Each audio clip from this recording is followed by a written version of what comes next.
Hello students, आज हम करेंगे physical and chemical properties of basis. इससे लास्ट वीडियो में हमने किया था physical and chemical properties of acids. वो आप लास्ट वीडियो में देख सकते हैं जाकर, उसका लिंक आपको डिस्क्रिप्शन में भी मिल जाएगा। इससे फर्स्ट चैप्टर भी मैंने कराया है, वो भी आपको डिस्क्रिप्शन में मिल जाएगा। तो चलिए स्टार्ट करते हैं। Physical and chemical properties of bases. Bases की फिजिकल और केमिकल प्रॉपर्टीज़ बिल्कुल प्रॉपर्टीज़ वैसी ही होंगी, बस उनकी डिस्क्रिप्शन अलग होगी। जैसे taste and touch, bases have bitter taste and their solutions are soapy to touch. यानी कि जो बेसिस होते हैं वो टेस्ट में कड़वे होते हैं और उनका जो सॉल्यूशन होता है वो सोप जैसा होता है। एक्शन ऑन इंडिकेटर, इंडिकेटर्स के ऊपर इनका क्या असर पड़ता है, ये सेम देखिए, सेम हेड्स हमने एसिड्स में भी किए थे। उनका टेस्ट सोर था और बिल्कुल ऐसे ही उनका इंडिकेटर्स पर क्या असर पड़ेगा ये भी हमने उसमें भी स्टडी किया था। तो देखिए, इंडिकेटर जैसे लिटमस है वो उसको ब्लू कलर का कर देगा, और जैसे फिनोलिथिफिन है उसको वो पिंक कलर का कर देगा। मिथाइल ऑरेंज को वो येलो कलर का कर देगा। बेस होगा तो एक्शन होगा उसका उसके साथ, तो वो ऐसा ही करेगा। तो देखिए, ये हमारे पास टेबल है जो हमें बताएगी कि बेसिस की क्या क्या प्रॉपर्टीज़ हैं जिनके अकॉर्डिंग वो अपने इंडिकेटर्स को चेंज कर देते हैं। इससे नेक्स्ट प्रॉपर्टीज़ है हमारे पास reaction of bases with metal. कोई भी बेस जो है वो मेटल के साथ कैसी रिएक्शन करेगा। जैसे हमने जिंक और उसकी करवाई थी HCl की, हाइड्रोक्लोरिक एसिड की। अब हम sodium hydroxide is a base, तो ये बेस का फॉर्मूला है एक सोडियम हाइड्रोक्साइड।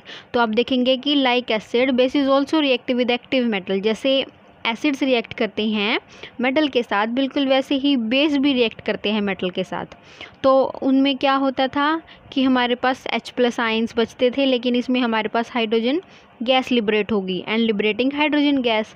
तो ये जो है हाइड्रोजन गैस लिबरेट करते हैं। तो ये हमारा एग्जाम्पल था। ये हमारा दूसरा एग्जाम्पल है, सेकेंड एग्जाम्पल है एल्युमिनियम के साथ सोडियम हाइड्रोक्साइड प्लस वाटर की।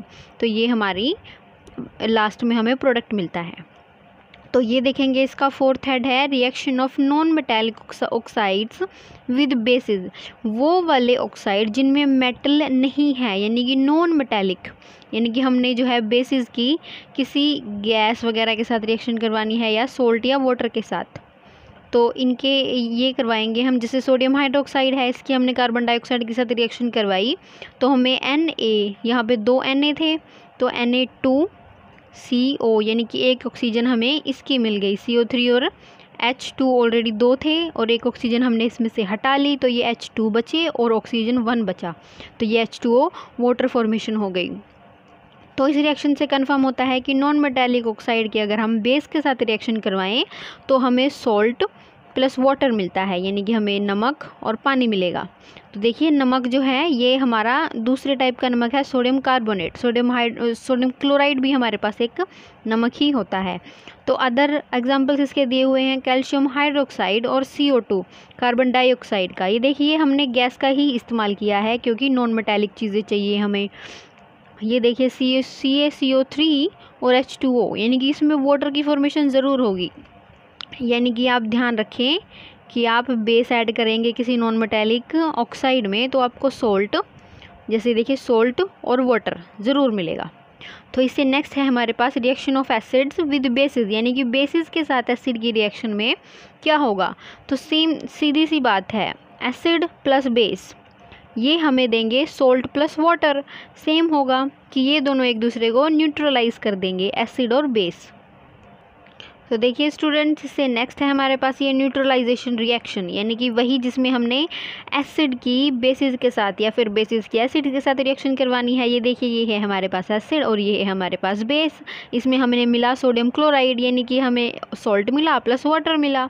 तो देखिए, पोटाशियम सल्फेट वाली रिएक्शन भी दिखाई गई है इसमें, यानी कि सल्फ्यूरिक एसिड और पोटाशियम हाइड्रोक्साइड। ज़्यादातर चीज़ें इसमें हाइड्रोक्साइड आपको मिलेंगी, जिसमें अब देखिए लास्ट रिएक्शन में क्या था कि हाइड्रोजन गैस लिबरेट हो रही थी, लेकिन इसमें क्या है कि दोनों, एक एसिड है और दूसरा बेस है, तो दोनों मिलकर सोडियम क्लोराइड यानी कि नमक बना रहे हैं और वाटर बना रहे हैं और पानी बना रहे हैं।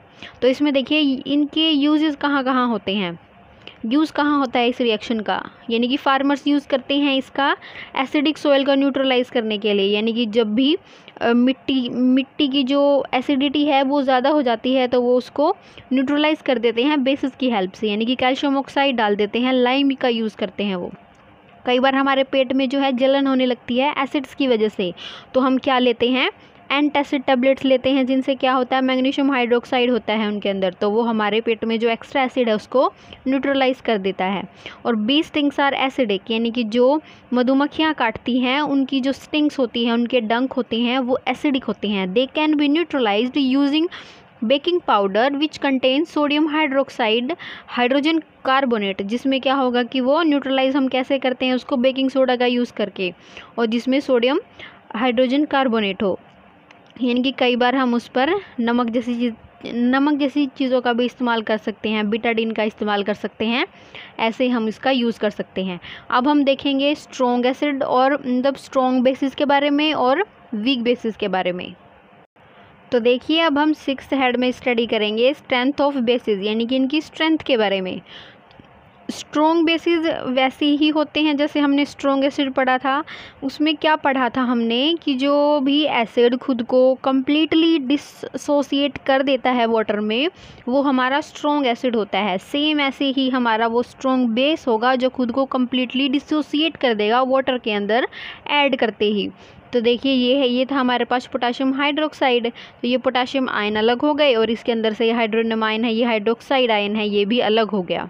तो इसके एग्जांपल दिए गए हैं, इसके एग्जांपल हैं जैसे lithium hydroxide, sodium hydroxide, potassium hydroxide, rubidium hydroxide, caesium, calcium, strontium और बैरियम। तो देखिए ये सारे इसके एग्जांपल दिए गए हैं। सेम ऐसे ही हमारे पास होगा वीक बेस में। तो वीक बेस वो होंगे जो ये वाला आयन यानी कि हाइड्रोक्साइड आयन फर्निश नहीं करेंगे जल्दी से, उसमें हमने फर्दर और रिएक्शन करवानी पड़ेगी जिसके बाद वो हाइड्रोक्साइड आयन को लिबरेट करेंगे। Weak bases do not furnish OH minus ions by dissociation, they react with water to furnish OH ions. फिर वो वाटर के साथ रिएक्ट करके वो नहीं देंगे हमें ऐसे OH आयन, वो हमें बिल्कुल भी नहीं देंगे, तो वो हमें क्या करना पड़ेगा, उसकी फर्दर रिएक्शन करवानी पड़ेगी। और वो भी ये देखिए ये साइन है हमारे पास, इक्विलिब्रियम का साइन है ये। इसका मतलब क्या है, रिएक्शन इस तरफ भी हो रही है और रिएक्शन इस तरफ भी, जिसमें क्या है हमें जो है कम्प्लीटली एक या तो ये मिलेगा या ये मिलेगा या फिर ये तीनों चीज़ें एक साथ एग्जिस्ट करेंगी। तो देखिए NH3 यानी कि अमोनिया प्लस वाटर हमने डाला तो हमें NH4 plus OH minus aqueous में आयन मिल गए। तो देखिए ये रिएक्शन में क्या होगा, the reaction resulting in the formation of OH ions do not go complete and other solution contains relatively low concentration of OH ions. The two half arrows are used to the equation to indicate the equilibrium and is reached before the reaction is completed.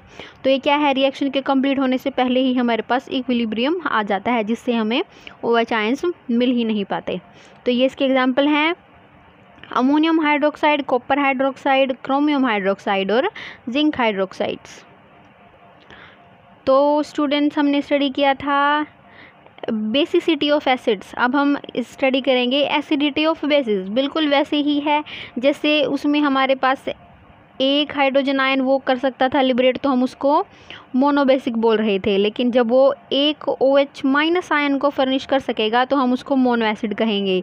बिल्कुल ऐसे ही जब वो 2 liberate कर सकेगा हम उसको die acidic कहेंगे, जब वो 3 लिबरेट कर सकेगा हम उसको ट्राई एसिडिक कहेंगे। ये बिल्कुल जैसे हमने पढ़ा था कि बेसिसिटी ऑफ एसिड, ये बिल्कुल वैसा ही है बेसिसिटी ऑफ जैसे एसिड्स का था, ये है एसिडिटी ऑफ बेसिस। अब देखेंगे यूजेस ऑफ बेस, हमने यूज़ कहाँ कहाँ करते हैं हम इसका मैन्युफैक्चर ऑफ सोप यानी कि साबुन बनाने के लिए इसका इस्तेमाल किया जाता है। वाइट वॉशिंग बिल्डिंग्स को करने के लिए जिसको हम वॉल पुट्टी वगैरह बोलते हैं उसमें भी इसका इस्तेमाल किया जाता है। मैग्नीशियम हाइड्रोक्साइड का यूज़ किया जाता है हमारे स्टमक में जो प्रॉब्लम्स हो जाती हैं, यानी कि हमारे पेट में जो एसिड ज़्यादा हो जाता है, हमारे पेट में जलन होने लगती है कुछ खाने के बाद। और ammonium hydroxide is use to remove grease stain from clothes. और अमोनियम हाइड्रोक्साइड का यूज़ किया जाता है जब कपड़ों पे जो है स्टेन्स लग जाते हैं ग्रीस वगैरह के, उसको दूर करने के लिए हमने इसका इस्तेमाल किया होता है। तो स्टूडेंट्स यहाँ पर हमारा जो है क्लासिफिकेशन ऑफ बेसिस ख़त्म हो जाता है, जिसमें हमने इसकी केमिकल और फिजिकल प्रॉपर्टीज़ को स्टडी कर लिया है। इसे नेक्स्ट टॉपिक में हम अलग अलग कंपाउंड्स को स्टडी करेंगे और कुछ इनके अंदर जो कॉमन चीज़ें हैं एसिड और बेसिस के अंदर, उनको स्टडी करेंगे। तो मिलते हैं नेक्स्ट वीडियो में। Thank you so much.